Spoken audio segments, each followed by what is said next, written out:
My husband planted a package in my suitcase. Sweet secret for you. I slipped it into his assistant's luggage instead. At the security checkpoint, he lost his mind. The line at security had that particular hum only airports have at 6 in the morning, when everyone is too tired to be polite and too anxious to be rude. I stood with my boarding pass in one hand and a coffee in the other, watching my husband check his watch for the 4th time in 10 minutes. He wasn't tracking time. He was tracking a plan, running it forward in his head, making sure every piece was still where he'd left it. I already knew what piece he was worried about. I'd put it there myself 3 days earlier in a suitcase that wasn't mine. His assistant stood a few feet ahead in the same line, scrolling her phone, oblivious to the fact that her designer luggage was about to become the worst decision either of us had made this year. Mine, because I'd made it deliberately, and hers, because she had no idea what she'd agreed to carry. What matters isn't his name. What matters is what he believed about me that morning. He believed I was still the woman he married, trusting, a little too willing to look away from things that didn't add up, someone who would board a plane to Bali with a package hidden in her suitcase and never think to check. He believed I hadn't noticed him kneeling by my bag 3 nights earlier, slicing into the fabric with a utility knife, wedging something taped and rectangular deep into the frame. He believed I'd been asleep. I hadn't been asleep in months. 3 months before that morning, my life still looked from the outside like something worth envying. A husband with a good title at a good company, a house in a neighborhood with good schools, even though we didn't have kids yet, a marriage gone quiet in the way marriages do, the kind of quiet you tell yourself is comfort. I didn't know yet that the silence wasn't comfort. It was cover. It started with something small enough that I almost let it go. A receipt in his jacket pocket for a hotel neither of us had ever mentioned. Dated for a night he'd told me he was working late. I found it doing laundry, and I stood in front of the washing machine holding that little slip of paper for a long time, turning it over like it might explain itself. It didn't explain itself. Nothing ever does. You have to go looking. So I went looking, quietly. I'm someone who doesn't confront a problem until she understands its full shape. I've spent my career reading financial statements built specifically to hide what they contained. By the time I found that hotel receipt, I already had a feeling, not proof yet, that my marriage had become exactly that. Something arranged to survive a casual glance. I did not go looking for a reason to end my marriage. I went looking because I loved him, or believed I did, and wanted an explanation that would let me keep believing that. What I found instead was a great deal more than an affair. The hotel receipt led nowhere on its own. A single data point rarely does. But I've never been the kind of person who can unnotice something once I've noticed it. And over the following weeks, I found myself doing what I do at work without quite deciding to do it at home. Pulling statements, cross-referencing dates, building a timeline out of the small disconnected facts of my own marriage. There were more hotel charges, never the same hotel twice, which told me he was being careful. And careful is a word that should worry you the moment you apply it to your spouse's behavior. There were dinners charged to our joint card on nights he'd told me he was stuck late with a client, dinners for 2, at restaurants with tasting menus he'd never once suggested taking me to in 11 years. And there was his assistant. She had been in the picture for over a year by then. She was smart, ambitious, good at her job by every account I'd heard. She'd started as one name among several on his team, mentioned in passing, without weight. Somewhere in the last 8 or 9 months, the passing mentions had turned into something else. Trips that didn't obviously require her at all. I noticed. I always notice. I just didn't say anything because saying something without proof only hands the other person the chance to talk you out of your own instincts, and my husband was very good at that. He had a phrase he used, gently, whenever I brought up something that didn't sit right. You're imagining things. He'd smile, reach for my hand, tell me work had been stressful for both of us. The first few times, I believed him. By the 5th or 6th, I'd simply stopped telling him what I noticed and started keeping it for myself instead. I didn't know yet that the affair was the smallest piece of what I'd eventually find. We met when I was 26, at a conference neither of us particularly wanted to be at. He worked in finance, still climbing, still hungry in a way I found appealing at the time and would come to understand differently later. I was 2 years into my career as a forensic accountant, already the person junior auditors got assigned to when a file looked clean but didn't feel clean. He found me at the hotel bar and said something about the keynote speaker that made me laugh out loud in a room full of people trying hard to look serious. He had a gift for reading a room and finding the exact thing that would land. I used to think that gift was charm. It took me a decade to understand it was something closer to a survival skill. We married 2 years later. Those years weren't bad. He was attentive in the way people are when they're still trying to win you, and neither of us noticed the moment that effort tapered off because it never stopped all at once. It thinned out slowly, the way a rope brays, one strand at a time, until one day there's nothing left holding. By our 6th year, he'd moved to the company where he'd eventually make vice president, and the hours got longer. I'd built my own career around understanding money, where it goes, why it moves the way it moves. And I understood, better than most, that a man building a career in finance sometimes has to disappear into it for a while. I gave him that grace generously, believing I was watching a marriage go through a hard season, not one quietly ending. Looking back, I can point to the exact year it changed. It was the year his assistant joined the company. Not because of her, not at first, but the year after was when I noticed the real shift. He used to come home from long days looking wrung out, grateful for a quiet house. Somewhere in that year, he started coming home looking lighter instead, like the long day had been the good part. I didn't think affair, not yet. I thought distance, and started reading books about long marriages, trying to find language that would make it feel ordinary instead of frightening. The books didn't help because the distance wasn't ordinary. It was designed. I want to describe what it feels like to live inside a marriage where one person is quietly building an exit, and the other is quietly trying trying to hold the door open. It feels like static. You can hear that something is being said just beneath the conversation you're actually having, but you can never quite make out the words. My husband was very skilled at making that static feel like mine. There was a specific phrase he used, and I think about it often now. Turning it over the way you turn over a stone to see what's living underneath. You're losing your grip. He said it gently, almost tenderly, the way you'd say it to someone you were worried about rather than someone you were managing. He said it the first time when I asked, casually, why his phone had a new passcode after 4 years of not needing one. He said it again when I mentioned, just in passing, that I thought I recognized his assistant's perfume on his jacket. He said it a third time when I asked why a work trip to Denver had required 2 hotel rooms when the conference block only listed one name on the reservation, a detail I'd noticed only because I happened to be handling our expense reports that month. Each time he said it a little differently, worried, patient, a little hurt on my behalf. Each time, I believed him a little less and said so a little less, until I'd effectively stopped saying anything at all. I stood in front of the bathroom mirror more than once during that stretch, asking myself if I was imagining it, if the job had finally gotten to me. All those years of finding fraud in other people's lives, until I'd started inventing it in my own. That question, am I the problem, is one of the most effective weapons a manipulative person can hand you, because once they've handed it to you, they don't have to keep lying. You do the work for them. I don't know exactly which night I stopped asking myself that question and started asking a different one instead. What would I find if I looked at this the way I look at everything else in my professional life, not with feeling, with numbers? That was the night my marriage became a case file, whether he knew it or not. I didn't confront him that night, or the next, or for weeks after. I've never believed confrontation without evidence accomplishes anything except giving the other person time to prepare a better lie. What I did instead was open our joint accounts, the ones I hadn't looked at closely in over a year because I trusted him to manage them the way he'd always managed them, competently, without incident. And I started, carefully, quietly, the way I'd been trained to do for a living, to read the actual story the numbers were telling instead of the story I'd been told. The joint accounts on the surface looked exactly as they should. That was the first thing that told me something was wrong, because in my experience, nothing real ever looks exactly as it should. Real finances have friction in them. A late payment here, an overdraft fee there, the ordinary mess of 2 people spending money in a shared life. Ours looked curated. I started with the credit card statements, going back 18 months, laying charges out in a spreadsheet the way I would for a client, sorting by location, by amount, by the small inconsistencies that don't mean anything on their own, but start to mean something when you see enough of them in a row. The hotel charges were the obvious thread, and I'd already found several before I opened the spreadsheet. What the spreadsheet gave me was pattern. The hotels were never the same, but they shared a signature. A certain tier of boutique property, always booked under a corporate rate that wouldn't flag, always paid on our personal card instead of his company card. He wasn't hiding the charges from an auditor. He was hiding them from me, specifically, using exactly the kind of structural knowledge you'd only have if you understood how expense reconciliation worked, which he did. That was the first moment the shape of what I was looking at shifted for me. I'd started this looking for evidence of an affair. What I was actually looking at was evidence of someone who thought carefully, professionally about how to hide things from scrutiny. An affair doesn't require that kind of structural planning. Most people having an affair are sloppy about money, because the money isn't the point. The money was very much the point here. I widened the search. I pulled 6 years of statements instead of 18 months, and stopped looking only at the joint accounts, beneficiary designations on our retirement funds, the paper trail on the house, the kind of comprehensive financial picture most spouses never bother to assemble because they trust each other enough not to need it. What I found working late at night after he'd gone to sleep was a series of transfers I couldn't explain. Not large, not individually alarming, the kind of amounts that wouldn't trip fraud detection unless someone was looking at 18 separate small transfers and asking why they all moved the same direction, toward accounts I didn't recognize on a consistent monthly rhythm. I am, professionally, exactly the kind of person who asks that question. I trace the small, unremarkable movements of money that add up over time to something no one was supposed to notice. I didn't have full access to the accounts on the receiving end, and I wasn't willing yet to cross into territory I couldn't professionally justify. But I had enough. Account numbers, routing information, the names of 2 shell entities that meant nothing on their own, but that I recognized immediately as the kind of names people choose when they want an entity to sound boring enough that no one looks twice. Meridian Logistics Partners, Crestline Advisory Group, names built to disappear into a spreadsheet. There were really only 2 possibilities. Either my husband had built some kind of personal investment structure he simply hadn't told me about, strange and hurtful, but not necessarily criminal, or he was moving money out of somewhere it wasn't his to move, through channels designed so that no one, including his own wife, would notice until it was too late. I didn't yet know which one it was, but I knew how to find out, because finding out is the entire architecture of my professional life. I just had never once imagined I would need those skills inside my own marriage. I was not, during this period, a woman calmly running an investigation from a place of strength. I would sit across from him at dinner, listening to him describe some minor frustration at the office, and some part of my mind would be running parallel calculations. Is this the version of him lying to me right now, or is this just dinner? I never let it show. I'd spent a career learning to keep my face neutral while reading documents that told me someone was lying, and it turned out that skill translated seamlessly to my own kitchen table. He had trained me, without meaning to, in exactly the skill I would eventually need to outmaneuver him. He had trained me to hide what I knew behind a calm face. I simply got better at it than he ever imagined I could. I found the affair confirmed 3 weeks later, and by then it barely registered as news. I'd known, in the way you know something before you have proof of it, for months. What the confirmation gave me wasn't shock. It gave me a name to attach to the shape I'd already mapped. It happened almost by accident. I was going through a folder of old email exports, cross-referencing dates against the hotel charges, when I found a thread between his personal account and hers that he'd apparently forgotten still lived in an old backup file. It wasn't explicit. It didn't need to be. It was the kind of thread two people write when they've stopped pretending to each other, even in writing. Logistics for a trip disguised as a client visit, a comment about missing someone that had nothing to do with missing a coworker. I read it once, closed the laptop, and sat in the dark for a long time. I don't want to pretend that moment didn't hurt, because it did, in a way that surprised me even after months of preparing for it. I let myself feel that for exactly one night, then went back to work, because grief wasn't going to get me any closer to understanding what he was actually planning. The affair explained the hotels. It didn't explain the shell companies. I went back to the transfers with new eyes, now that I had a name attached to at least one strand. I started looking at the timeline, when the transfers to Meridian Logistics Partners and Crestline Advisory Group had started, and how that lined up against his career. The transfers hadn't started when the affair started. They'd started almost a year earlier, back when his assistant was still, as far as I could tell, exactly what she appeared to be, a talented young hire he barely mentioned. That timeline mattered enormously because it meant the affair and the money were not, as I'd first assumed, the same story wearing two faces. They were two separate decisions, made at two separate times that had eventually converged. He hadn't started stealing because of her. He'd already been stealing quietly, methodically, for the better part of a year before she ever became more than a name on his team roster. The affair, when it started, had simply given him a use for what he was already building. That distinction changed how I understood him. A man who steals in a moment of weakness, caught up in an affair, is doing something terrible but recognizable. Desire outrunning judgment, the oldest story there is. A man who builds a quiet financial extraction plan a full year before he meets the person he'll eventually leave for is doing something colder. He was building an exit. He just hadn't decided yet who he'd be walking out with. The transfers to the two shell entities, once I'd assembled the full 18-month picture, added up to just under $2 million.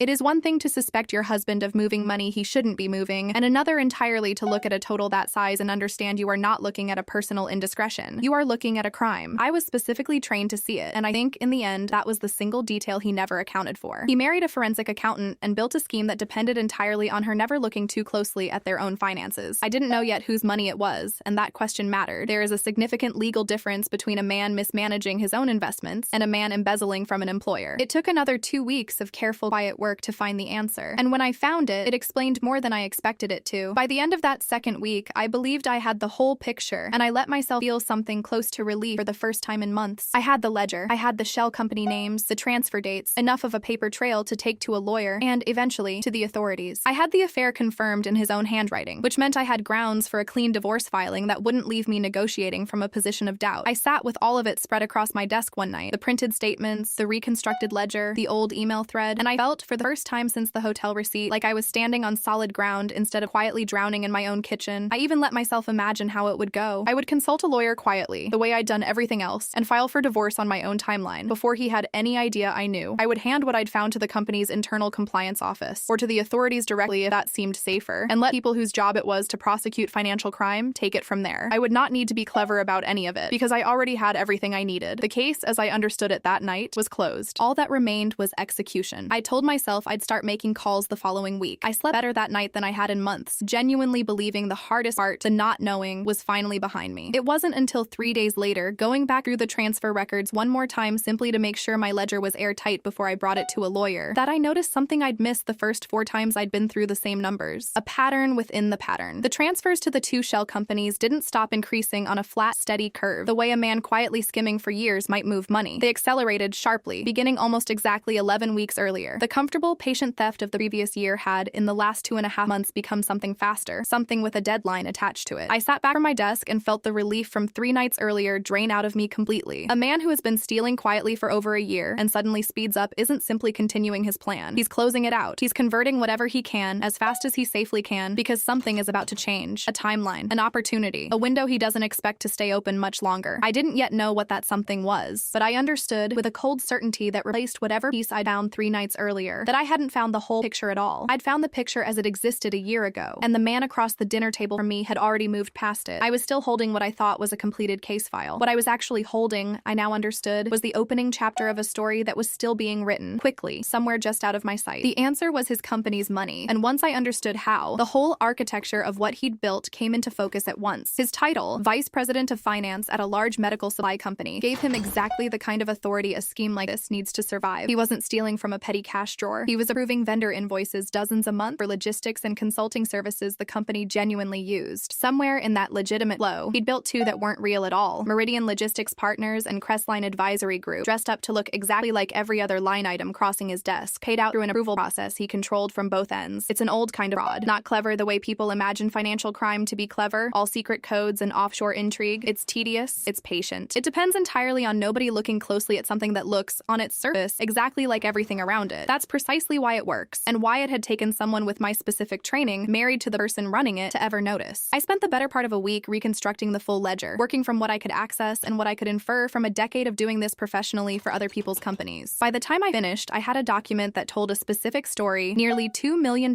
redirected from a public medical supply company over roughly 14 months, funneled through two shell entities, and eventually converted into cryptocurrency. Money that had once belonged to shareholders, quietly turned into something untraceable. I understood looking at that document exactly what he was building toward. This wasn't a man skimming a little off the top to fund an affair. This was a man constructing a complete exit from his current life. The money, converted and hidden. The mistress, already positioned to travel with him under a plausible professional cover. And somewhere in the architecture I hadn't yet uncovered, presumably a plan for what happened to me once he was ready to go. I didn't have to wait long to find that last piece. 2 weeks after I finished reconstructing the ledger, he came home with a glossy travel brochure and an expression I hadn't seen in years. Genuine excitement. Bali, he said, sliding into the seat across from me like a man presenting a gift. First class. A real trip, the kind we hadn't taken in years. A chance to remember why we'd married each other in the first place. He held my hands across the table while he said it. He looked, for the length of that speech, exactly like the man I'd fallen for at that conference bar 13 years earlier. And some old, stubborn part of me wanted very badly to believe him. I said yes. I smiled and said it sounded wonderful. And I meant the smile in a way that had nothing to do with the trip and everything to do with the fact that I finally understood completely what I was looking at. Because I already knew, before he ever said her name, that his assistant would be on that flight. He booked the trip within days, moving with an eagerness that would have touched me 3 months earlier and now only confirmed what I already understood. First-class seats, a boutique resort in Bali he described in more detail than he'd described anything about our marriage in over a year. An itinerary he built and rebuilt over several evenings, showing me screenshots like a man genuinely excited to give someone a gift. I let him believe I was excited too, playing the part of a wife looking forward to reconnecting with her husband, because that performance was the only leverage I had left. I needed him to believe, completely, that I suspected nothing. His assistant would be joining part of the trip, he told me almost as an afterthought. Some story about a client handoff in Singapore. I nodded. I did not say that I already knew, from the ledger sitting on an encrypted drive in my home office, exactly what kind of handoff was actually happening, and it had nothing to do with clients. 3 nights before we were scheduled to leave, I woke at just past 2 in the morning to the sound of a drawer sliding shut somewhere down the hall. I got up and followed the sound. He was in the guest room, kneeling beside my open suitcase, a utility knife in one hand and something small and rectangular, wrapped tightly in black tape, in the other. I watched him work the blade along the seam of the lining, opening a gap just wide enough to slide the package through, then smoothing the fabric back into place with practiced care. I don't know where he'd learned it. By then, I understood there was very little point in asking him anything directly. I stepped back into the hallway before he could see me, and by the time he came to bed 20 minutes later, I was lying with my eyes closed, breathing slow and even, giving a performance I'd apparently been rehearsing for months without realizing it. The next morning, he handed me a small wrapped box at breakfast, entirely unrelated to the suitcase, and told me it was a preview. A little something to open now, with the real surprise waiting for me once we landed. Inside was a bracelet, tasteful, expensive, the kind of gift a man buys when he wants a specific reaction documented. Sweet secret for you, he'd written on the card, and I understood, holding that bracelet in my palm, exactly what he was building. A cover story with a paper trail. A husband who gave his wife a lovely, thoughtful gift right before a lovely, thoughtful trip, so that whatever happened afterward, there would be a version of events where he looked like nothing but a man who loved his wife. I thanked him. I put the bracelet on. I let him watch me admire it in the hallway mirror, and I meant every bit of the smile because for the first time since that hotel receipt, I finally understood the entire shape of what I was looking at, beginning to end, and understanding it felt almost like relief. I waited until he left for the office. Then I went into the guest room, found the gap in my suitcase's lining exactly where I'd watched him seal it 2 nights before, and opened it myself. I carried the package to my home office and locked the door, though there was no one in the house to lock out. I worked the tape free carefully, preserving the seal so I could put it back exactly as found. Inside was a dense compressed brick wrapped in plastic, the kind of thing I recognized from case files that had crossed my desk professionally, cases where forensic accounting intersected with what the DEA was building. I didn't need to test it to know what it was. But the weight was uneven, heavier on one end than the packing should allow, and years of habit made me keep looking instead of stopping at the obvious answer. I found the second layer wrapped inside the first, a slim hard drive sealed in its own plastic sleeve, small enough to have gone unnoticed by anyone who wasn't specifically looking for something more than drugs. I sat holding it for a long moment before I plugged it into my laptop because some part of me understood, even before I opened a single file, that whatever was on it it would be worse than anything I'd already found. It was encrypted, but not well. He'd used the same layered password logic he used for everything else in his professional life. Security built for casual snoopers, not for someone who spends her career breaking exactly this kind of amateur encryption for a living. It took under 10 minutes. There were 3 folders. The first held a complete clean version of the ledger I'd spent weeks reconstructing by hand. Every shell company transfer, every fabricated invoice, organized with a thoroughness that told me he built this record for himself. The kind of meticulous documentation only a man who thought he'd never be caught would bother keeping. The second held wallet keys and transaction records for the cryptocurrency accounts where the stolen money had been converted. Nearly $2 million